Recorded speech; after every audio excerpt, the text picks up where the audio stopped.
serie que estoy desarrollando los miércoles sobre la carta a los romanos. La serie se titula Los fundamentos del cristianismo. Y bueno, si usted no ha venido los miércoles, ocupa tal vez un poquitito de contexto de por qué se realiza esta carta. Y es algo que vale la pena recordar constantemente. Mire, la carta a los romanos se escribe porque Pablo sabe que la iglesia de Roma, la iglesia local de Roma en este momento, que es al final de su tercer viaje misionero que le escribe, antes de llegar a Jerusalén donde lo capturan, Pablo sabe que la iglesia de Roma en ese momento no ha sido visitada por ningún apóstol. Por más que nos quiera hacer creer la iglesia católica que Roma era el centro del cristianismo, no. Roma fue trascendente para el cristianismo mucho tiempo después. En la primera etapa del cristianismo, Roma no tiene pues un lugar preeminente. Le digo, es el tercer viaje misionero de Pablo, y ni siquiera él ha ido a Roma, y de los 12 ninguno ha estado en Roma. Pero Pablo sí tiene una visión a largo plazo. Pablo sabe que por el lugar geográfico donde está la ciudad, la iglesia, es decir, en Roma, que es la capital del imperio, pues puede ser estratégica para la predicación del evangelio. No se está buscando establecer un centro de poder en la iglesia de Roma. No, esa no es la idea de Pablo, pero Pablo entiende que es un lugar importante que puede servir para predicar el evangelio de manera efectiva. ¿Por qué? Probablemente por un dicho que usted conoce. Yo estoy seguro de que he escuchado el dicho de que todos los caminos llevan a Roma. Era un dicho real. Todos los caminos del imperio romano tenían una conexión con Roma. Entonces se entiende que de ahí se puede llevar el evangelio a todos lados. Puede ser un lugar útil para predicar el evangelio.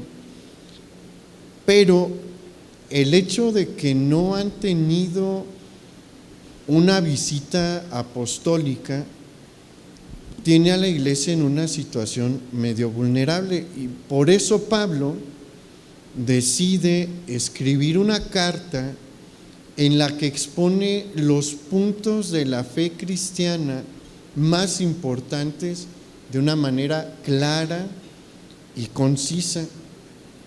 La carta a los romanos es fácil de estudiar y tiene los fundamentos de la doctrina cristiana. Por eso es que es una carta tan importante. Y otra cosa que mueve a Pablo es que se entera de la condición que tiene la iglesia en este momento. Mire, el enemigo ataca a la iglesia de muchas maneras, pero hay dos que son sus favoritas. Una, por medio de recursos externos a la iglesia que llevan a la persecución, y le gusta al enemigo perseguir a la iglesia. Sí, le gusta usar al Estado para perseguir a la iglesia. Sí, lo ha hecho muchas veces y lo va a seguir haciendo. Pero ese método trae aflicción a la iglesia, pero no hace tanto daño como el segundo, y es meter cizaña dentro de la iglesia. Ese método le encanta a Satanás. ¿Por qué? Porque sabe que es muy efectivo y que hace mucho daño. ¿Y cómo le hace para sembrar cizaña? Bueno, toma y mueve a personas con malas intenciones, con intereses propios y con falsas doctrinas para sembrarlos allí en una iglesia y que ellos se muevan por debajo de las aguas y empiecen a predicar cosas que van en contra de la doctrina bíblica y empiecen a jalar a los que puedan. No se llevan a veces a todos, pero se llevan a los que pueden. Y es algo que le ha funcionado por mucho tiempo y algo que realiza de manera constante. Por eso es también importante que nosotros estemos alerta de lo que pasa en nuestra iglesia. Mire, el liderazgo no puede estar en todo, porque tenemos 2 oídos, 2 ojos, un cuerpo que nada más pueden estar en un lugar a la vez y pueden oír una cosa a la vez, ver una cosa a la vez. Pero si usted se topa con alguien con estas tendencias, sí avise. ¿Por qué? Porque es una manera de detener la obra del enemigo. Yo creo que es claro, ¿no?, quiénes son los que enseñan la palabra en esta congregación. Yo creo que usted conoce a los pastores, al líder de varones, a la de mujeres, el de matrimonio, la pareja de matrimonios, y conoce a los diáconos de la iglesia y quienes están en el servicio. Son las personas autorizadas para enseñar, que tienen la cobertura de la iglesia. Si alguien empieza a realizar estudios privados sin la autoridad de los que tienen esta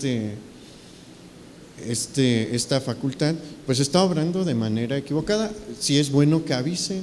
¿Por qué? Porque usted no sabe si le quiere empezar a enseñar algo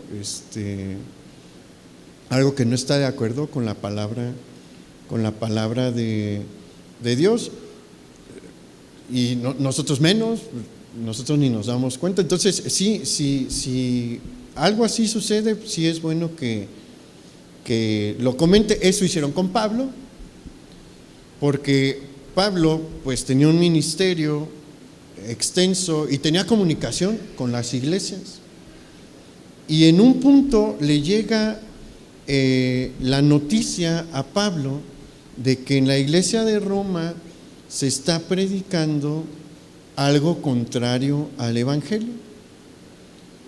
¿Y qué hace Pablo? Movido por el Espíritu Santo, dice: aquí necesitamos establecer bien cuáles son los principios de la fe cristiana, para que ellos también puedan rechazar a aquellos que enseñan algo contrario a las enseñanzas de Jesús. Y eso es lo que hace Pablo en esta carta. Y hemos tocado varios puntos importantes. Si usted quiere, no es que le haga comercial a esta serie, pero vimos que el estudio de los primeros 3 capítulos es muy efectivo para poder compartir el mensaje del evangelio. Ahí se expone el mensaje sustancial del evangelio, y en capítulos 3 y 4 se habla sobre la doctrina de la salvación únicamente por fe. Vamos hoy a Romanos capítulo 5, porque hoy vamos a hablar sobre el valor que tiene la obra de nuestro Señor Jesús, y nuestro mensaje se titula La obra del segundo Adán.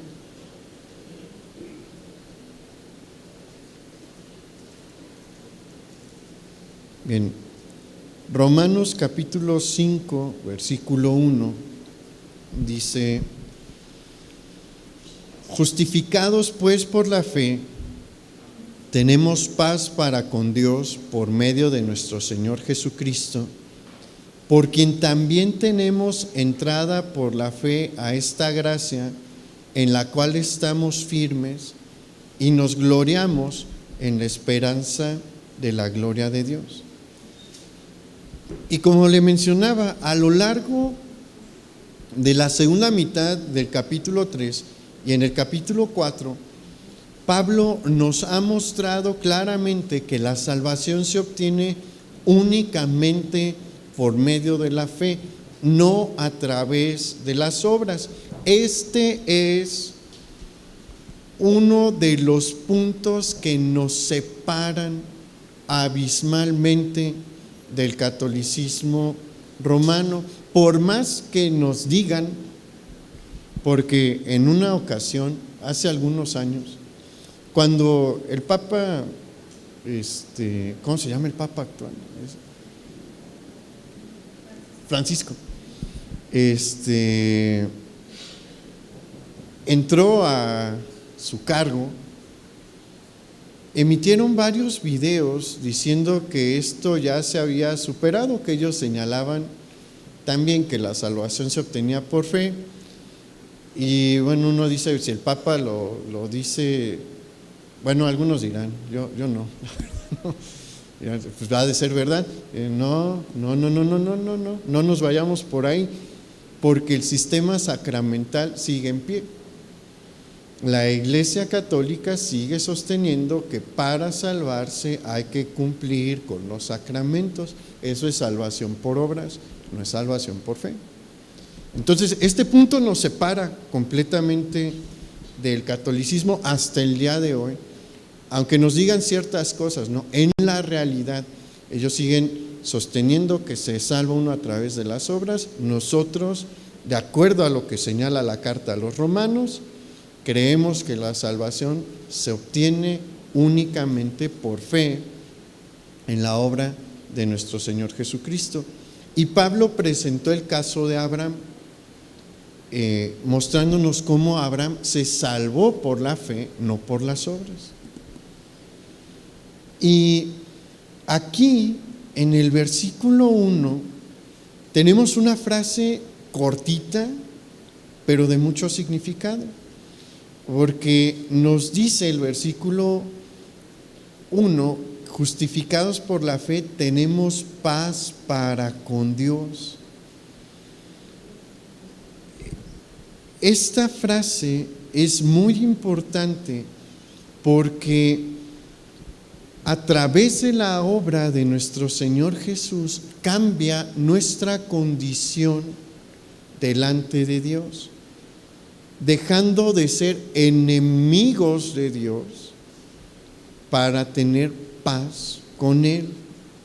Eso significa que estamos en una buena condición para con Dios, sin deudas.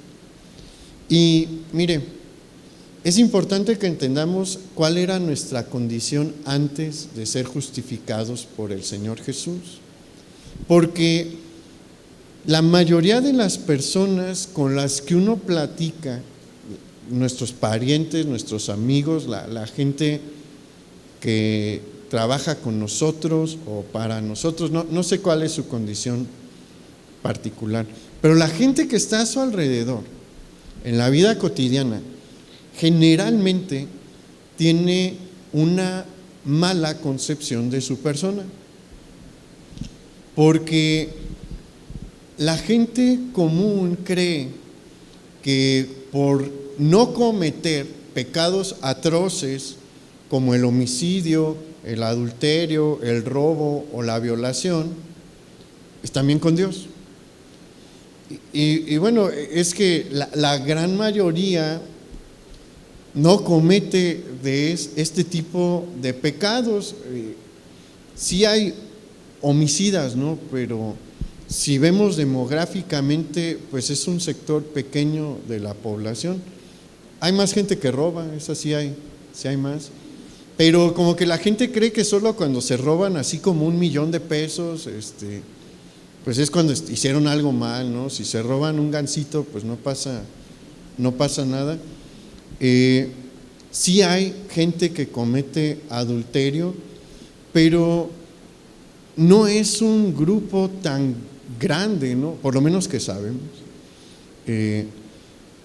Sí hay violadores, pero no son un grupo demográfico tan grande. Y dicen, pero es que yo no estoy dentro de esos que sí hacen cosas bien malas. Entonces Dios y yo estamos bien. Pero vimos en capítulos anteriores, si usted checa en capítulos anteriores, va a encontrar, sobre todo en el capítulo 3, que nadie está exento de pecado y que todos, categóricamente dice el apóstol Pablo, todos pecaron y todos están destituidos de la gloria de Dios. Todos nosotros hemos cometido algún pecado. No ha habido fuera de Jesús un ser humano que no haya pecado, hombre o mujer. Todos en algún punto de su vida fallaron. Todos en algún punto de su vida han pecado. Y cualquier pecado, y esto es algo bien importante a entender, nos destituye de la gloria de Dios. ¿Qué significa esto de estar destituidos de la gloria de Dios? Sin acceso a la gloria de Dios, sin acceso a la presencia de Dios una vez que morimos. Cualquiera que haya pecado una vez en su vida ya no tiene acceso a la gloria de Dios. Pero esta no es la única condición negativa que tiene el hombre sin el Señor Jesús, sin la obra redentora de Jesús. Pablo profundizó un poquito más sobre la condición del hombre sin Jesús en Colosenses 1:21. Si quiere anótelo, yo se lo leo.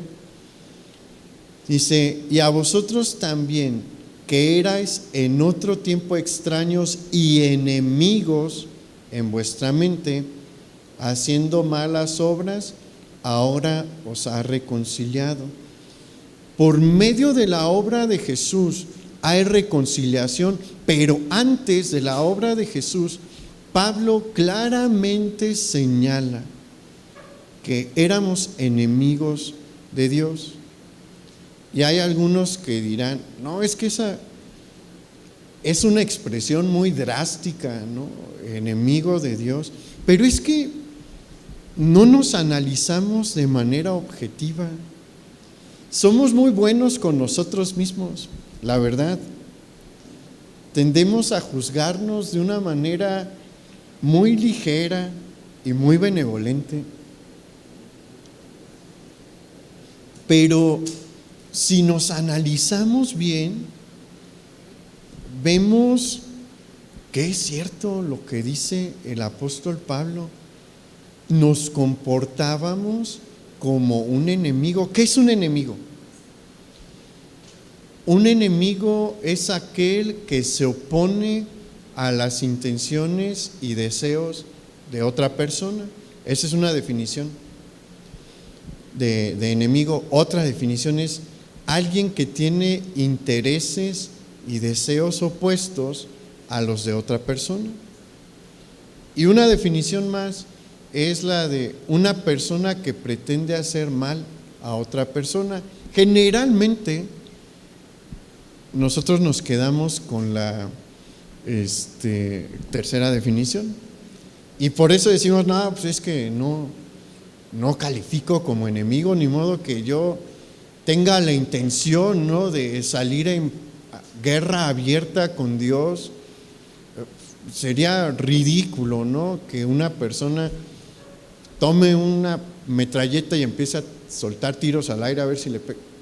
No, ¿verdad? Nadie tiene ese tipo de intenciones. Es más, pocos son los que se expresan abiertamente y de manera ideológica contra Dios. Sí hay. ¿Quién fue, por ejemplo, un enemigo de Dios en la filosofía? Nietzsche, Marx, otro, Freud, otro. Fueron enemigos de Dios abiertos, conforme a la tercera definición que le di, pero no es la única definición de un enemigo que hay. Y en las otras dos sí calificamos.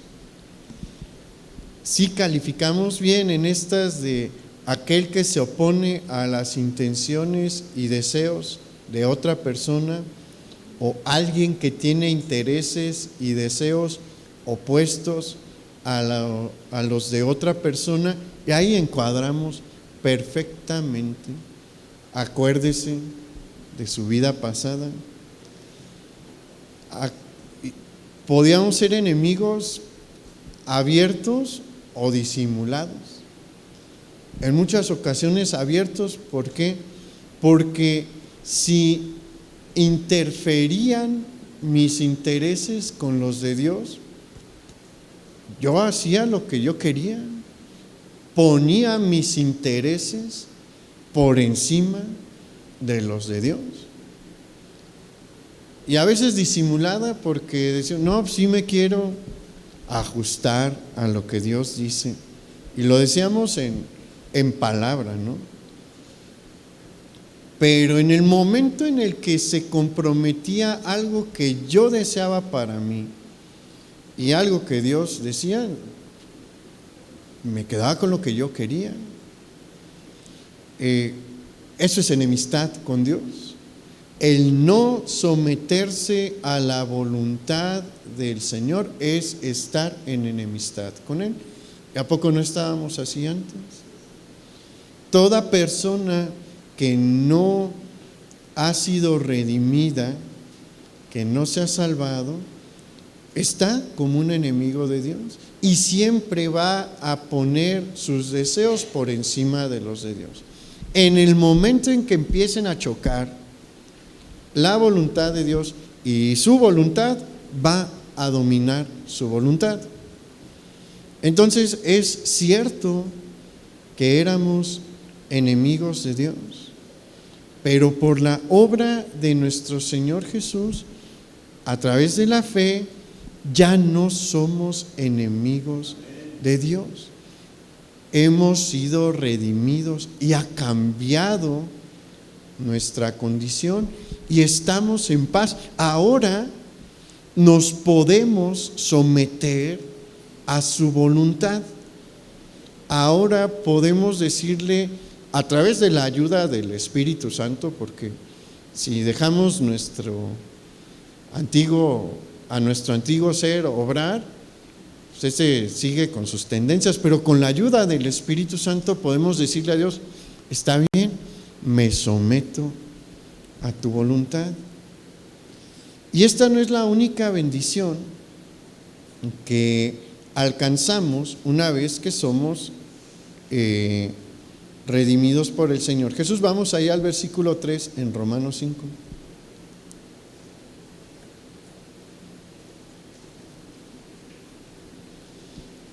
Y no solo esto, sino que también nos gloriamos en las tribulaciones, sabiendo que la tribulación produce paciencia, y la paciencia prueba, y la prueba esperanza, y la esperanza no avergüenza, porque el amor de Dios ha sido derramado en nuestros corazones por el Espíritu Santo que nos fue dado.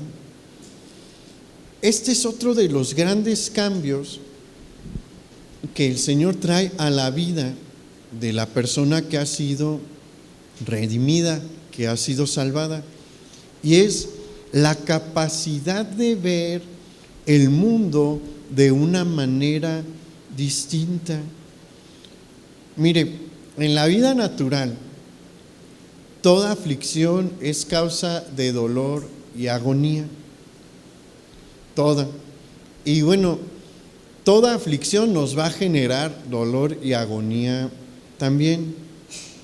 Pero cuando vemos las cosas a través de los ojos de de Dios, la agonía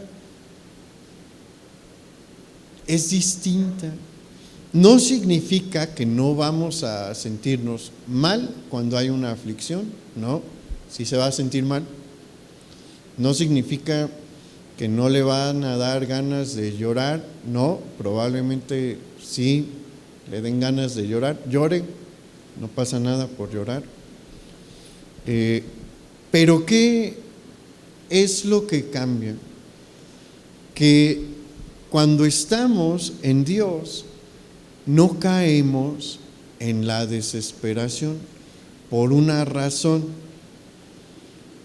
Si verdaderamente hemos sido redimidos, toda aflicción por la que pasemos tiene un propósito y eso hace que todo cambie.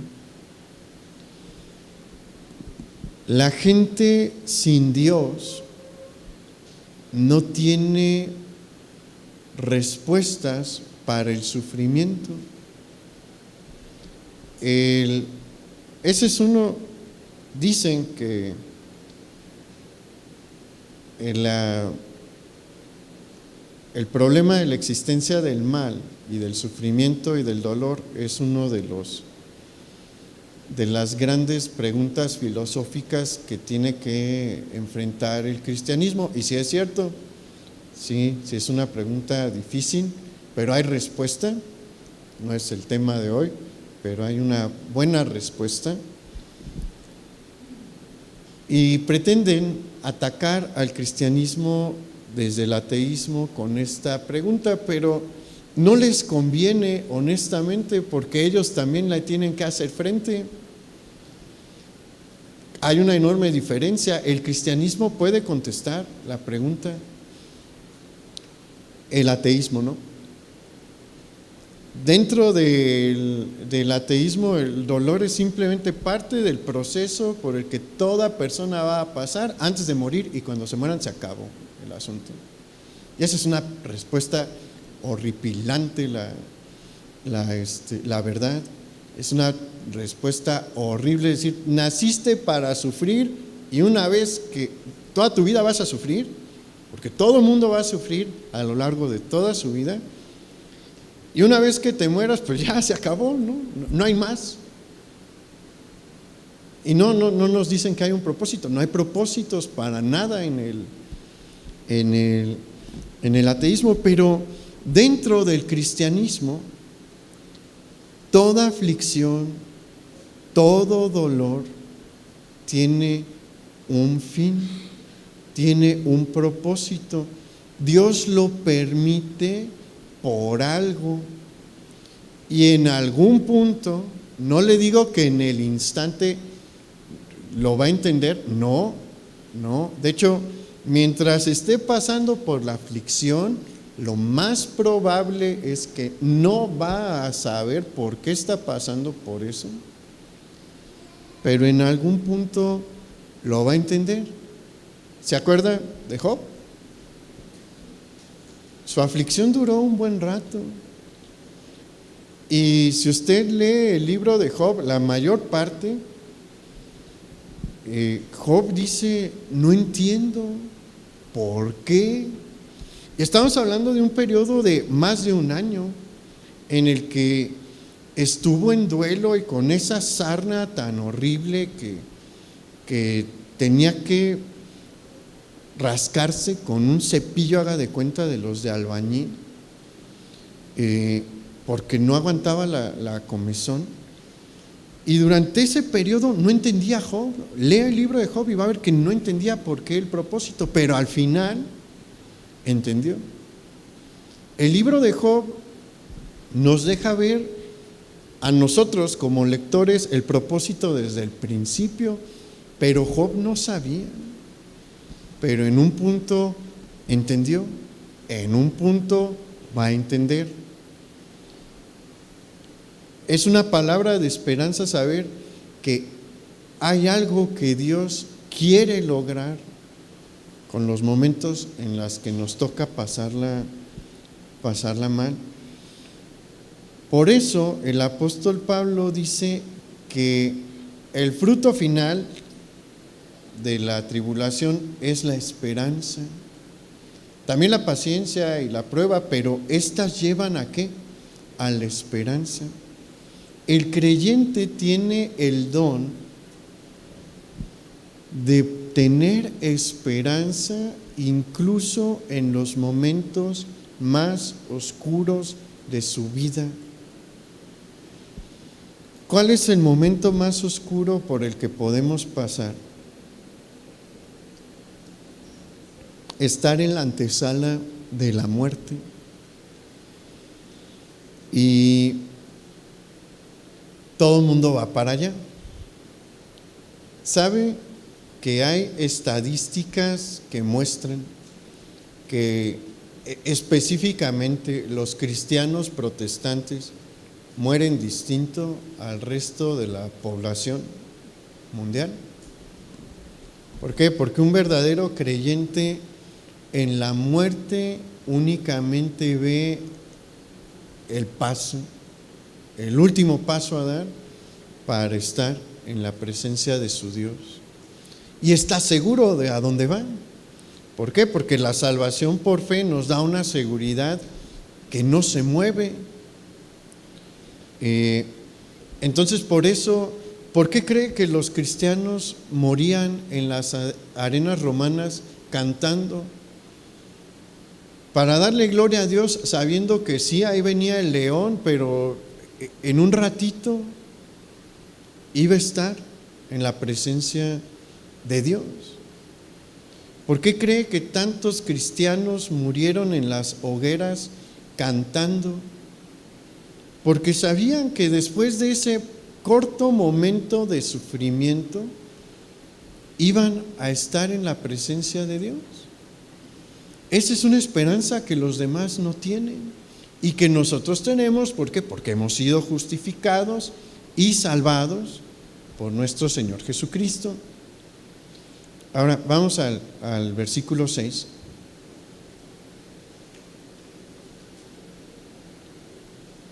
Porque Cristo, cuando éramos débiles, en su tiempo murió por los impíos. Ciertamente apenas morirá alguno por un justo, con todo, pudiera ser que alguno osara morir por el bueno, mas Dios muestra su amor para con nosotros, en que siendo aún pecadores, Cristo murió por nosotros. Pues mucho más, estando ya justificados en su sangre, por él seremos salvos de la ira, porque si siendo enemigos fuimos reconciliados con Dios por la muerte de su Hijo, mucho más, estando reconciliados, seremos salvos por su vida. Y no solo esto, sino que también nos gloriamos en Dios por el Señor nuestro Jesucristo, por quien hemos recibido ahora la reconciliación. Aquí Pablo hace una pausa para recordarnos que tanto judíos como gentiles, nosotros tenemos una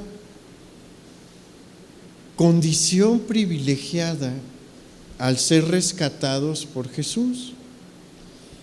Somos reconciliados. De estar en enemistad, ahora estamos en reconciliación. Y Pablo en estos versículos nos va a hablar también de lo grande que fue el sacrificio de Jesús. ¿Con qué objeto? También con el objeto de hacernos tener los pies en la tierra. Porque a veces, como creyentes, algunos creyentes pueden pensar que son muy especiales y que se merecían el sacrificio de Jesús, y Pablo nos va a mostrar que no. Ya nos ha hablado que éramos enemigos, ¿cierto? Y Jesús, a pesar de que fuimos enemigos, se entregó por nosotros. Y aquí hay que entender algo. Nadie de nosotros éramos dignos del amor de Dios. Nadie. Nadie de nosotros teníamos un mérito para que Dios dijera: voy a morir por ti.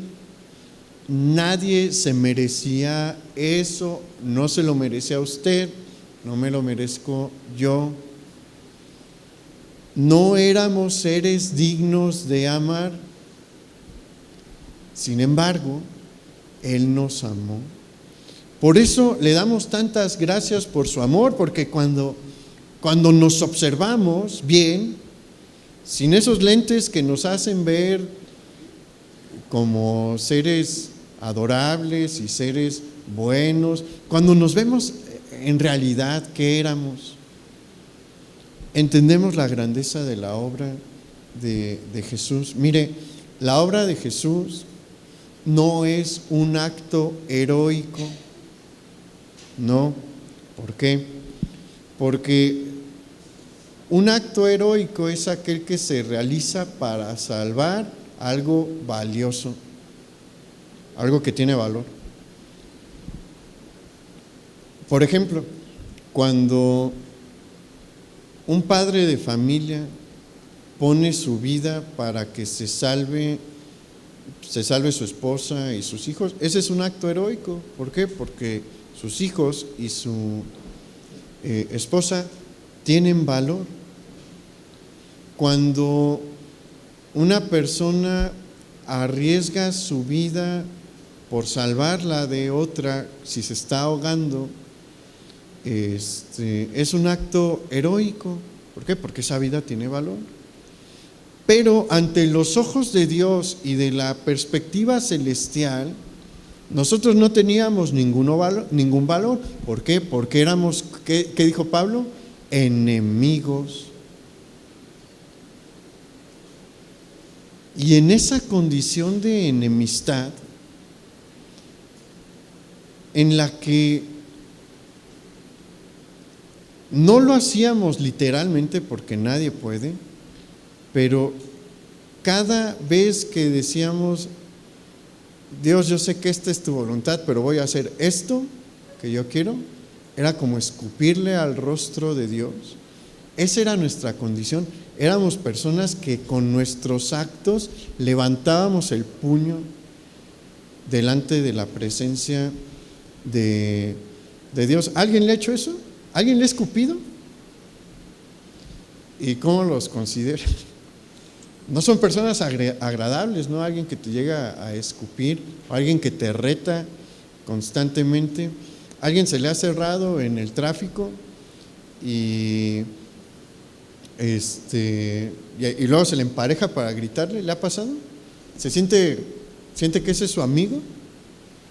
No, ¿qué quiere hacer uno? Uno quiere bajarse y a ver cómo nos toca, ¿no? De cuántos nos toca. Nosotros éramos los que nos cerrábamos en el tráfico. Nosotros éramos los que nos emparejábamos a bajarle el vidrio y a gritarle de cosas a Dios. Esa era nuestra condición, así estábamos nosotros, y Dios murió por nosotros, estando nosotros en esa condición. Por eso su acto no es un acto heroico, es un acto de amor, es un acto de compasión que no entendemos, es un acto de misericordia que no alcanzamos a entender. La obra de Jesús no es cualquier cosa. Su vida fue preciosa. La vida de Jesús es lo más hermoso que ha visto la humanidad. Él es el único que nunca hizo un mal, nunca hizo algo para dañar a alguien, nunca pecó, nunca insultó a alguien. Hubo gente que se ofendió por lo que él enseñaba, pues porque chocaban sus intereses con lo que Jesús enseñaba, pero Jesús lo predicaba ¿para qué? Para que cambiaran el camino, no nada más para que se sintieran ofendidos. Esa vida sin mancha se ofreció por la nuestra. Acuérdese de sus peores pecados, porque todos los tenemos. Ahorita nos sentimos bien, porque sí, Dios nos perdonó y ya nos sacó. Y no vale la pena siempre estar viendo hacia atrás, pero a veces sí sirve recordar que no siempre fuimos así. Acuérdese de sus peores momentos, y en esos peores momentos, de todos modos, Dios dijo: sí muero por ti, sí estoy dispuesto a salvarte. ¿Por qué? Porque te amo. Y uno se queda: ¿cómo amaste esto, Señor? Bien, vamos al versículo 12.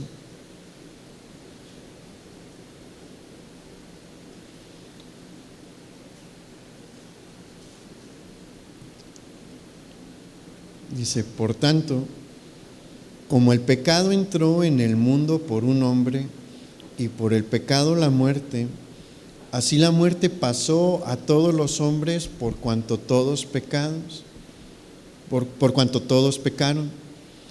Pues antes de la ley había pecado en el mundo, pero donde no hay ley no se inculpa de pecado. No obstante, reinó la muerte desde Adán hasta Moisés, aun en los que no pecaron, a la manera de la transgresión de Adán, el cual es figura del que había de venir. Y aquí Pablo va a seguir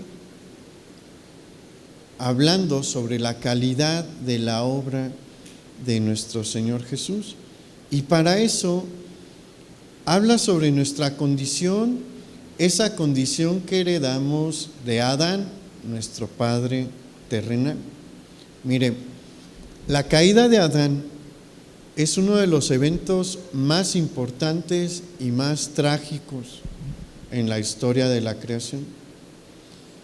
Si usted lee Génesis 1, va a ver que la creación se nos describe como una obra perfecta. Y eso nos cuesta mucho trabajo imaginarlo. Lo podemos imaginar con muchas limitaciones. ¿Por qué? Porque no conocemos la perfección. Nunca la hemos visto. Conocemos la belleza, pero no la perfección. Nunca hemos vivido en un mundo perfecto. Nunca hemos vivido en una sociedad perfecta. No tenemos un cuerpo perfecto. Y mientras más avance en su edad, más se va a dar cuenta de que no es perfecto el cuerpo. Con lo único con lo que hemos tenido contacto es con la imperfección. Pero la creación de Génesis 1 era perfecta. No le faltaba nada, no le sobraba nada. Y en medio de esta condición se crea al hombre y se crea a la mujer. Y se les establece un límite. Mire, Dios no establece límites nada más porque sí. Y eso es algo que nos cuesta mucho trabajo entender, sobre todo a los jóvenes, pero a los adultos también. No crea que está exento. Pero ¿a poco no a los jóvenes les cuesta mucho trabajo entender por qué no deben de hacer varias cosas?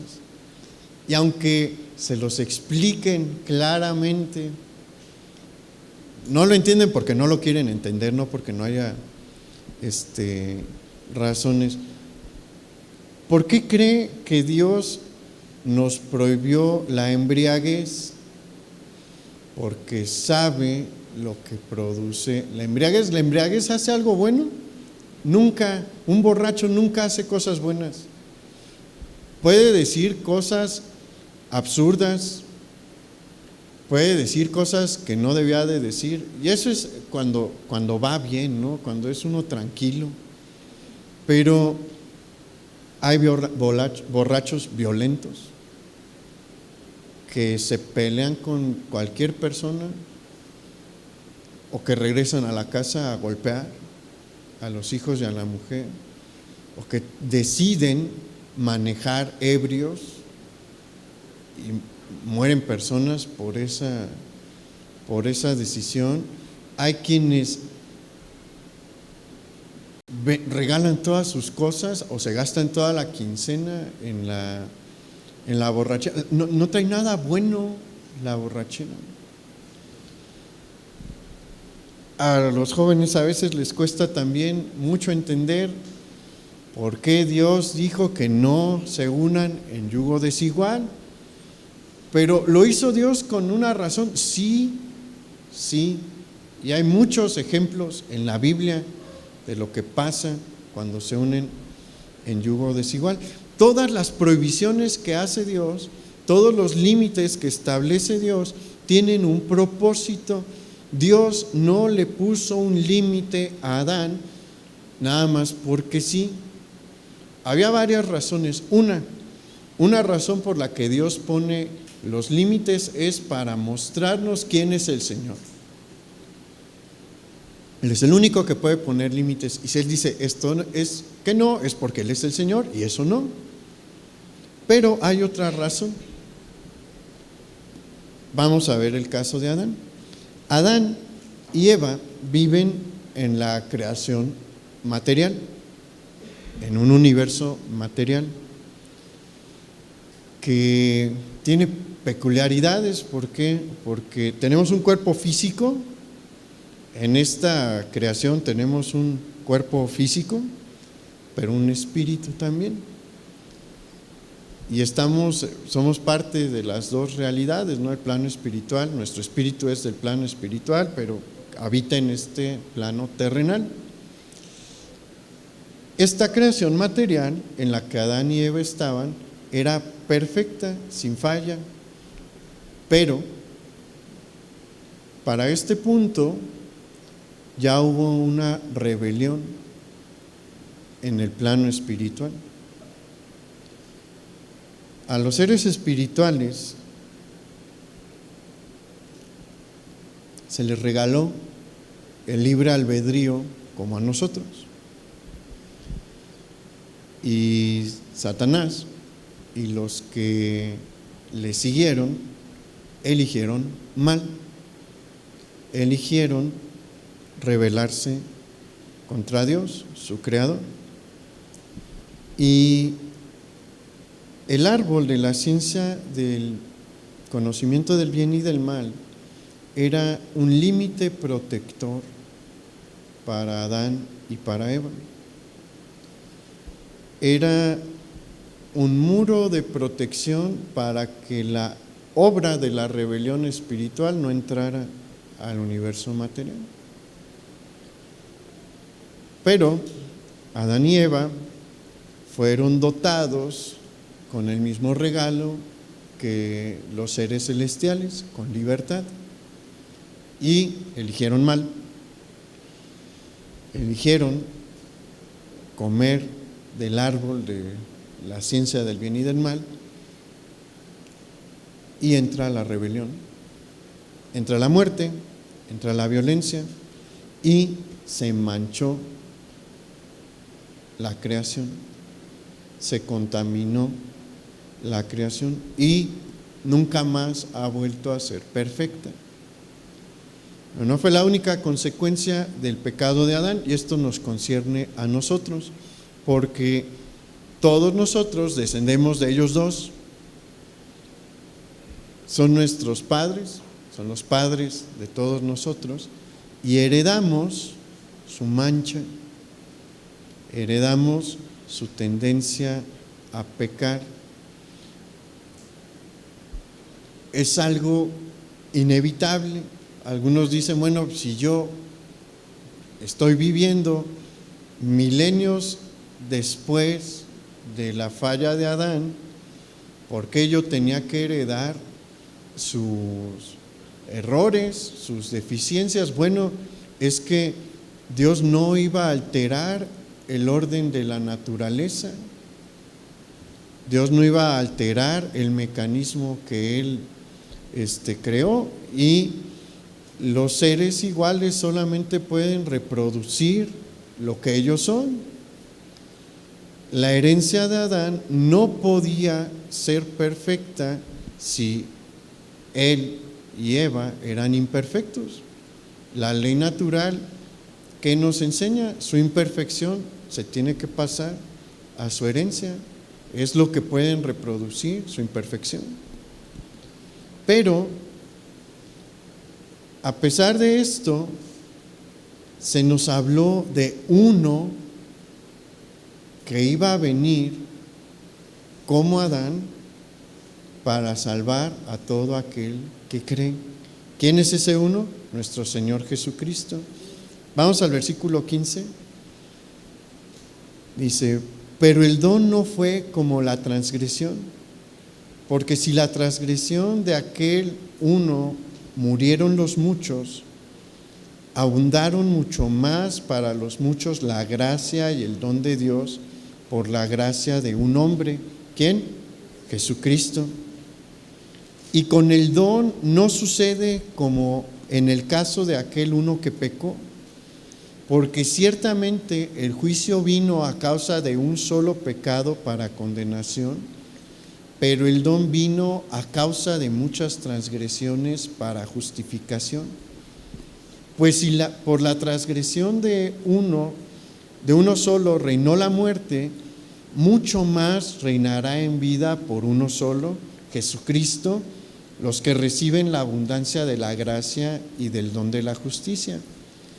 Así que, como por la transgresión de uno vino la condenación a todos los hombres, de la misma manera, por la justicia de uno vino a todos los hombres la justificación de vida. Porque así como por la desobediencia de un hombre los muchos fueron constituidos pecadores, así también por la obediencia de uno los muchos serán constituidos justos. Y aquí Pablo está explicando algo bien importante si le prestamos atención. La obra de Adán tuvo un alcance larguísimo que seguimos viviendo hoy. ¿Por qué? Porque todos nosotros tenemos esta tendencia irresistible hasta que viene Jesucristo a nuestras vidas a pecar. Pero, ojo aquí, nosotros heredamos la tendencia a pecar, pero no nos condenamos por haber heredado esa tendencia. ¿Qué es lo que hace que el hombre se pierda? No el hecho de nacer, no, ni de ser concebido, no. El hombre se pierde por los pecados que comete conscientemente. Eso es lo que nos condena. Eso es lo que hace que el ser humano se pierda. Uno basta. Un pecado cometido con conciencia es suficiente para condenar. Es suficiente para que se cierren las puertas de los cielos. ¿Y cuándo aparece ese pecado? ¿Quién sabe? En la infancia probablemente. Cuando un niño ya entiende bien lo que es la verdad y la mentira, y dice una mentira, ahí ya pecó con conciencia.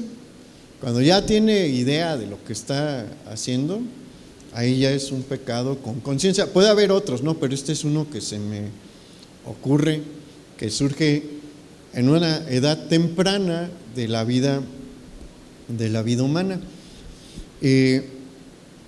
Es trágico lo que heredamos de Adán, sí, porque es esta tendencia a pecar, pero lo que nos condena es cuando ya decidimos nosotros pecar. Puedo tener la conciencia, pero decidir no pecar. Eso es la consecuencia de tener libertad, la consecuencia de ser un ser libre, que podemos elegir entre los dos caminos. Tenemos una tendencia a pecar, sí, pero eso no nos imposibilita para decir que no. ¿El niño podría decir la verdad? Sí, decide mentir. Entonces, ese tipo de actos son los que nos condenan. Entonces, estamos en una condición terrible porque no podemos justificarnos delante de Dios y decir, es que mi tendencia me obligó. ¿Qué va a decir Dios ahí? Tenías la otra opción. Sí te estaba jalando, pero tú podías elegir por otra cosa. Por eso es que la obra de Jesús tiene un mayor alcance, porque el alcance de la obra de Adán es simplemente darnos esta tendencia a pecar. Pero la obra de Jesús tiene un alcance para frenar la tendencia que tenemos para pecar. Eso es algo que hace Jesús cuando nos redime, pone un freno en nosotros para que el pecado disminuya y nos limpia y nos perdona de todos esos pecados que voluntariamente cometimos y que nos impedían entrar a la presencia de Dios. Es una obra redentora grandísima. Es por eso que Pablo le dedica tanto tiempo. Jesús viene como un segundo Adán para deshacer la obra de Adán y para salvar a cada ser humano, a cada hijo de Adán, por los pecados individuales que cometió. La obra de Jesús trae un cambio completo a la vida del ser humano, porque acuérdense también de su vida pasada. Todo el mundo tenía pecados favoritos que no podíamos dejar. ¿Por qué no podíamos dejar? Porque la fuerza de la tendencia a pecar sí era fuerte sobre nosotros. ¿Quién frenó esa tendencia? La obra de Jesús. Y limpió nuestra deuda para con Dios por los pecados que conscientemente cometimos. Entonces, es una razón para estar agradecidos con el Señor todos los días. La cosa es que a veces nos acostumbramos y pensamos que las cosas simplemente han cambiado porque ya es la inercia, pero no. Jesús realizó una obra muy grande por amor para cambiarnos, para cambiar nuestro estilo de vida, para cambiar nuestra situación para con Dios. Y vamos a terminar, vamos al versículo 20 ahí en Romanos 5.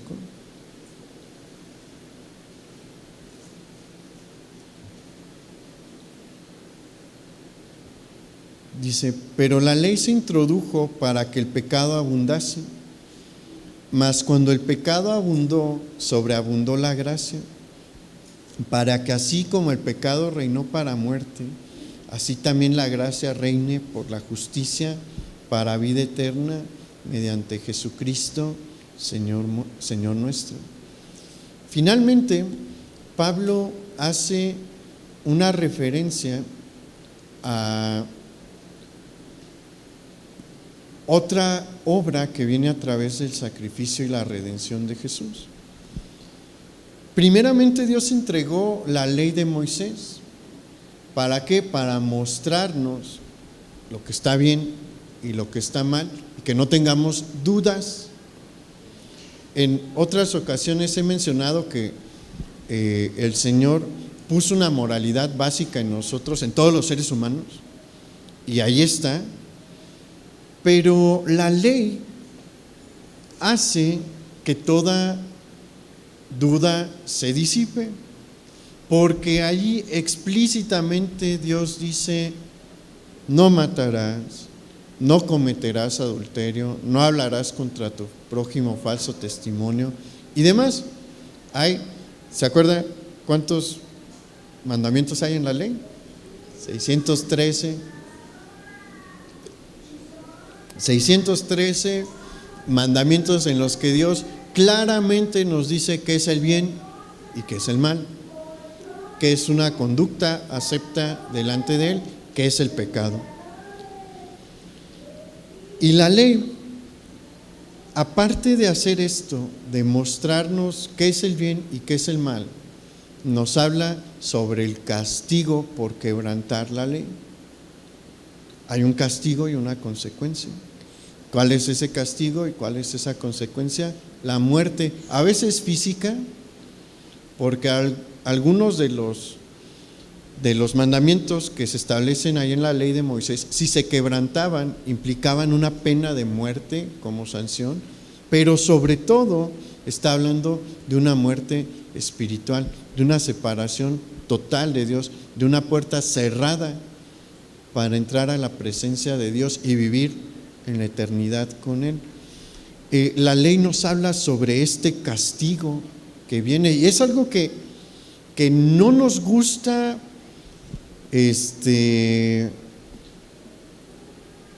tener en presente, y hay muchos que a la hora de predicar el evangelio como que quieren evadir el tema y dicen: pues es que si les hablo del infierno, pues ahí me van a rechazar. Pero ¿sabe que el infierno es real? O sea, no debemos de engañarnos creyendo que no hay un castigo después de la muerte para aquellos que no reciben la obra redentora de Jesús. Hay un castigo, y si nosotros no hablamos de ese castigo, la gente no entiende de qué se tiene que salvar. No tenga miedo a hablar sobre el castigo. Si no habla del castigo, la gente no entiende de qué se está salvando. Todo aquel que muere sin la obra de Jesús va a pasar la eternidad separado de Dios y en una medida de castigo. Va a haber distintos tipos de castigo, no todo el mundo va a ser castigado igual. Hay a quienes les va a ir muy muy mal, hay a quienes no les va a ir tan mal, pero mal. Al final de cuentas a todos les va a ir mal. Y es por toda la eternidad. No es que queramos que tengan miedo de que van a pasar una eternidad en el infierno, pero sí deben de saber que después de morir tienen una cita con Dios. Y eso debería de poner a temblar a cualquiera. Póngase a pensar: ¿qué es esto? Tengo una cita con Dios para ver qué pasa conmigo. Nadie va a pasar si no es por Jesús. Por eso debemos de predicar esto. Por eso debemos de predicar que sí, efectivamente, por la ley y por nuestros pecados merecemos la muerte, pero a través de Jesús que viene la gracia y la vida eterna. Esas son las mejores noticias que puede compartir. Eso es lo mejor de lo que puede hablarle a una persona. ¿Qué le está diciendo? Si te mueres hoy, tienes una cita con Dios. No la vas a pasar, nadie la pasa por sus propias fuerzas, pero ¿sabes qué? Alguien la pasó por ti. Alguien te puede ayudar, alguien te puede cambiar. Tu destino, no estás destinado a ir al infierno, no estás destinado al castigo eterno. Puedes elegir ir por la ruta opuesta y tener vida eterna si crees que has pecado y que Jesús murió por esos pecados. Nada más. ¿No son buenas noticias, hermano? Por eso le digo que es tan importante la carta a los romanos. Nos enseña a predicar, nos enseña a hablarle a los demás la verdad que salva. Vamos a orar. Bendito Padre, gracias, porque tú nos has salvado. Gracias por esa obra tan maravillosa de nuestro Señor Jesús,